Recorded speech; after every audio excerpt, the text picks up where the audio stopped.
Taiscint Module leis an Palestine. Moving on to private members' business and motion re Palestine. I shocked Richard by Barrett to move the motion. Yeah. Okay, I move the motion. Taoiseach, obviously everybody is breathing some sigh of relief of the very temporary respite that will now be given to the people of Gaza after the massacre that has been inflicted on them by Israel over the last number of weeks. But I want to stress that that makes the government adopting the proposals in this motion even more urgent and important, because Israel has made absolutely clear that it intends to resume the slaughter of people in Gaza as soon as this truce expires in 4 days or so. And our motion contains a whole number of calls, but what I really want to refer you very strongly to in the motion is the question of genocide and the obligations that the Irish government have under the Genocide Convention to do everything in its power, as with all the 153 signatories to that convention. They are required to do absolutely everything that they can, all reasonable means available to them, to prevent the commission of genocide and to act against anybody complicit with genocide or guilty of inciting genocide. And that is what we are looking at when we look at the slaughter and massacre that Israel has pursued against the people of Gaza over the last 5 weeks. And it's not just us that are saying that, but it is academics, experts, people knowledgeable in international law and human rights who have said that what Israel has done in Gaza over the last 4 or 5 weeks fits all of the definitions of genocide as set out in the Genocide Convention. Because what genocide means is, and I'm quoting, any of the following acts committed with intent to destroy in whole or in part a national, ethnical, racial or religious group, involving such as killing members of the group, causing seriously bodily or mental harm to members of the group, deliberately inflicting on the group conditions of life calculated to bring about its physical destruction in whole or in part. So we have had, for example, William Shabas, the world-renowned expert in UCG in the area of genocide, saying that Israel's actions fit the definition of genocide. We've had Raz Siegel, Israeli historian, and again, one of the most world-renowned experts in the area of genocide and Holocaust.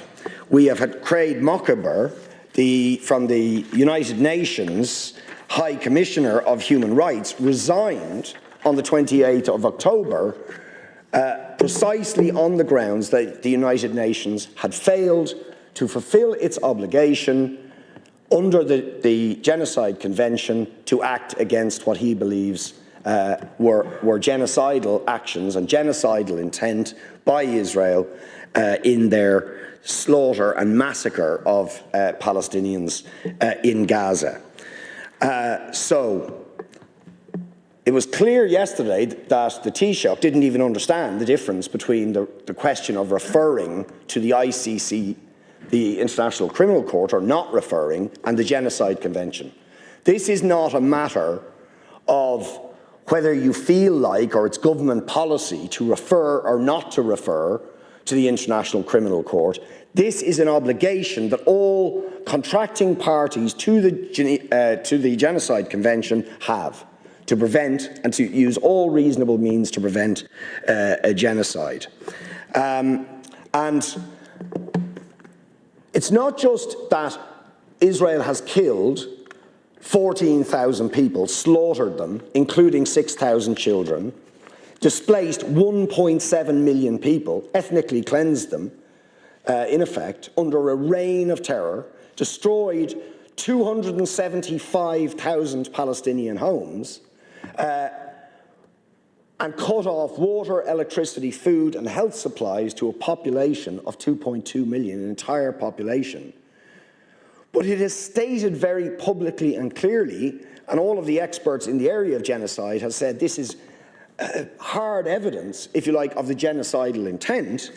They have made clear, government officials, military commanders, and prominent people in the Israeli regime have made clear of their genocidal intent by warning that they were going to cut off food and electricity, by referring to Palestinians as animals, by talking about inflicting a new Nakba, a new catastrophe on the Palestinians, and by talking of things like erasing the Gaza Strip from the face of the earth, and I could go on, right? There is an urgency for the government to act to prevent that horror, that slaughter, and that intention to commit genocide before this truce expires. Otherwise, we will have, in fact, I would say we have, blood on our hands for our shameful failure to stop this slaughter to date. But I am appealing to you now to take the action that is in your power and that you were required under the Convention to impose sanctions on Israel, on all of its ministers, its ambassadors, its representatives, and take all other action, sanctions necessary in order to prevent Israel committing and resuming the genocidal assault on Gaza that has caused such horrific, savage, barbaric death and destruction over the last 5 weeks. Thanks. Last Ken Corlin. Taoiseach, last night the South African Parliament passed a motion by a large majority to cut all diplomatic ties with Israel and to expel the Israeli ambassador from South Africa. The Dáil should have done that last week, and we have another chance to do it this evening, and we should take that chance. But instead of doing that last week, what did the government do? They mobilised, they whipped their TDs to vote it down. But not just that. What did the Taoiseach do? The Minister for Foreign Affairs, the leader of Fianna Fáil. Well, after hosting the Israeli ambassador at the Fianna Fáil Ardèche, the Taoiseach went on a trip to Israel, supposedly representing the people of this country. The Taoiseach participated in a propaganda tour organised by the Israeli state, designed to justify the genocide being inflicted on the people of Gaza. And did the Taoiseach, when he was in the region, visit Gaza, where more than 13,000 people have been killed? Almost 6,000 children have been killed. More than 1 in 200 residents have been killed. No, we didn't. I'm interested in hearing him explain why he didn't visit Gaza. There's one of two reasons. One is that he did not attempt to visit, that he thought it was appropriate to visit Israel to see the impact of Hamas rockets, to point at a ceiling, but not appropriate to go and witness the destruction of hospitals, of apartment blocks, of refugee camp in Gaza. Or the other is that he did attempt to visit and that Israel said no, but that he had nothing to say publicly about that. So I'm very interested in finding out which it is. But Taoiseach, your trip to Israel was a disgrace. It was absolutely shameful to be participating in such a propaganda tour while the assault on Gaza is ongoing. Look at the tweets that were put out by the Taoiseach. Compare and contrast. Meeting with the Palestinian Authority, quote, "I expressed my sympathy to the Palestinian people over civilian deaths in Gaza." No mention of who caused those civilian deaths, who's responsible for them. Whereas when meeting with people in Israel, quote, "unreservedly condemned the brutal attack by Hamas, no difficulty in identifying who was responsible." Maybe that was just a slip in a tweet, a couple of tweets that were sent out. But it's not. Because there's an amendment, a counter-motion in the Taoiseach's own name, which is very clear in terms of condemning the barbaric attack by Hamas. But when it comes to all the victims in Gaza, what does it have to say? It deeply deplores the catastrophic humanitarian situation in Gaza, including the death of over 11,000 people, etc., following Israel's military actions in Gaza. Very passive language. Later on, it also condemns the killing of children and civilians. Full stop. No mention of who was responsible. How is it, Taoiseach, that Palestinians just seem to get killed with nobody being responsible, nobody being blamed, nobody being condemned? And the government's response to all of this, our motion, will be to say diplomacy is key. We cannot possibly impose sanctions and seek to isolate apartheid Israel. But that, Taoiseach, is not the truth. It's not the real reason. And you know that because you can compare the response to Israel's assault on Gaza with the response by the Irish government to Russia's criminal imperialist invasion of Ukraine. Was the Russian ambassador Finatov present at the Fianna Fáil Ardèche, Taoiseach? Was he invited? Did you go on a propaganda tour to Russia? No. The Irish state expelled Russian diplomats and imposed extensive sanctions on Russia. So what's the difference? Is it the number of casualties? No, it's clearly not. What's the difference? The difference is clear. It's pretty obvious. It's the attitude of the United States. The US supports Israel. It gives billions of dollars, $3 or $4 billion a year in military aid. They have greenlit the current genocide. They've increased the amount they're giving, an extra $14.5 billion. Israel is a crucial ally of the US in the Middle East. Joe Biden famously saying that if Israel didn't exist, it would have to be invented. So the US supports Israel, whereas it opposes Russia, seeing Russia as a rival imperialism and seeing the criminal invasion by Putin of Ukraine as an opportunity to extend its own sphere of influence. And the Taoiseach, his party, Fine Gael and the entire political establishment see Ireland in the US camp. They want us to be more and more in that camp. They would like for us eventually to be in NATO, but you know you have to move slowly. So in response to Russia's invasion of Ukraine, you've not only imposed sanctions, you've even participated in military training exercises for Ukrainian troops. In response to Israel's genocide in Gaza, what have you done?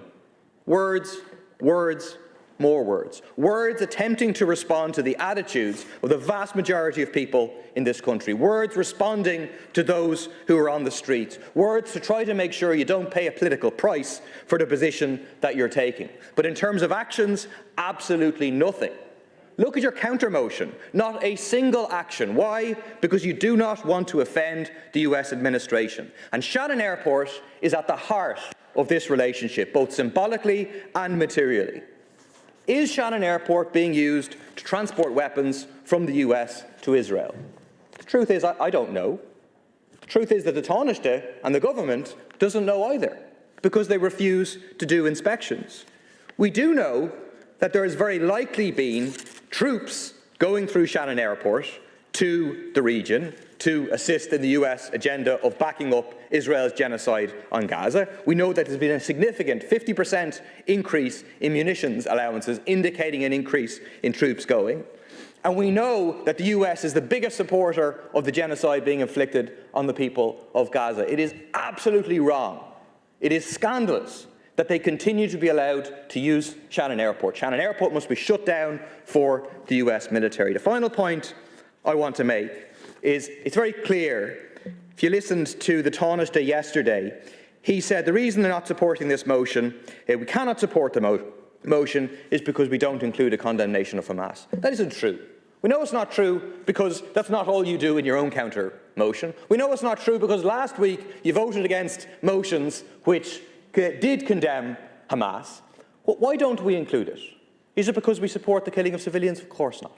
Is it because we support the taking of hostages, civilian hostages? Of course not. Is it because we politically support Hamas? Of course not. Why? It's because we do not accept the narrative that history began on the 7th of October, that all the killings in this year by Israel before then didn't matter, that the 17 years of blockade of Gaza didn't matter, that the 75 years of dispossession, of ethnic cleansing, of apartheid, that none of that matters, none of that is relevant. We do not accept that. And this moment must be used not only to push for a permanent ceasefire, but to say this is the moment to build a movement that is actually capable of assisting in winning liberation for the people of Palestine.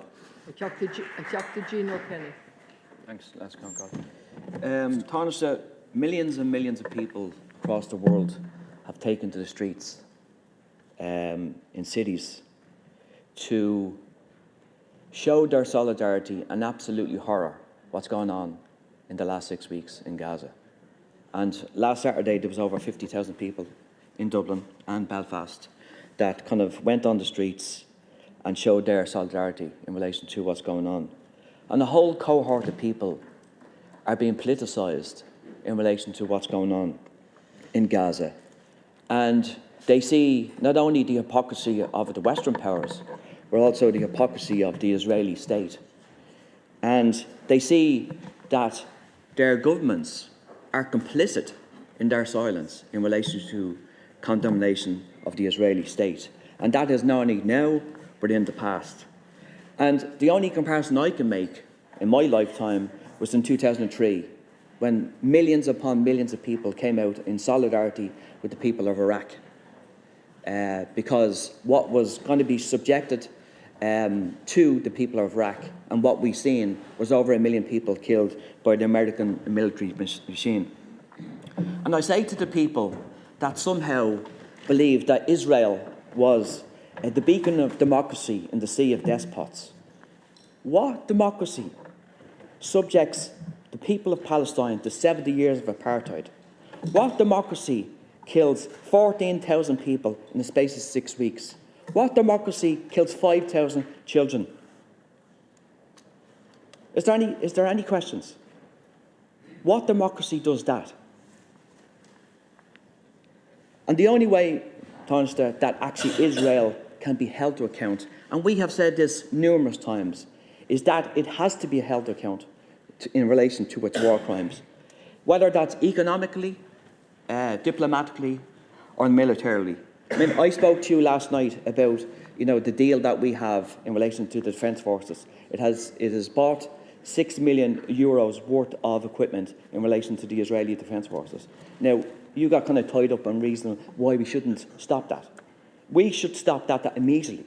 And Ireland should support the BDS campaign, which I think has to be re-energised in relation to the boycott and the isolation of Israel.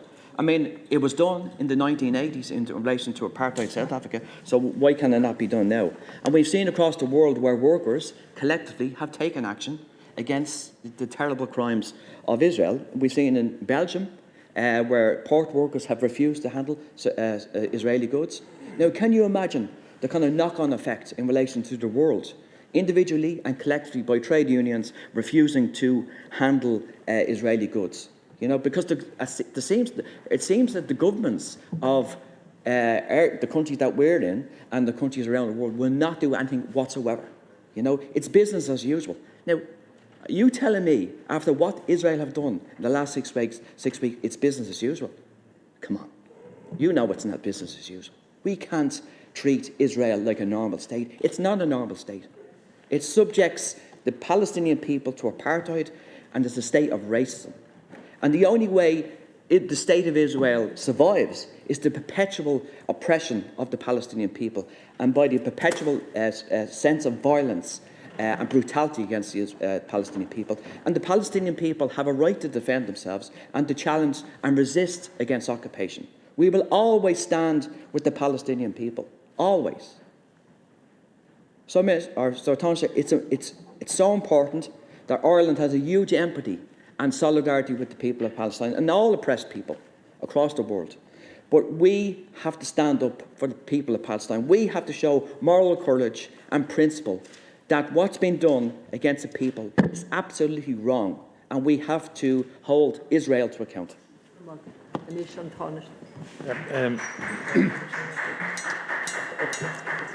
I'm going to have to, I understand, but please no more clapping, no more clapping, thank you. Lascion Corley and Deputies, I move the counter-motion on behalf of the Government. It has been impossible to witness the events in the Middle East since the 7th of October without utter dismay